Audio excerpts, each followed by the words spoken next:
Hello everyone, welcome to my YouTube channel. Today I'm gonna talk about food.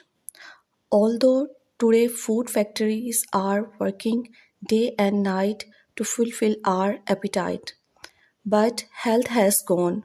Everyone is suffering from any kind of disease. Hence the illness rate has increased because of our negligence in taking food. We don't use pure and fresh food. Our eating timings and habits are not good. We are busy enough, even don't have time to make our breakfasts, lunches, and dinners by ourselves on time. We prefer to take ready made junk food. Use pure, organic, and unadulterated food. We should use best cooking methods means homemade fresh cooked meal on time should be served. Make habit to take meal on time. Adopt healthy lifestyle to stay fit and healthy. Life according to me.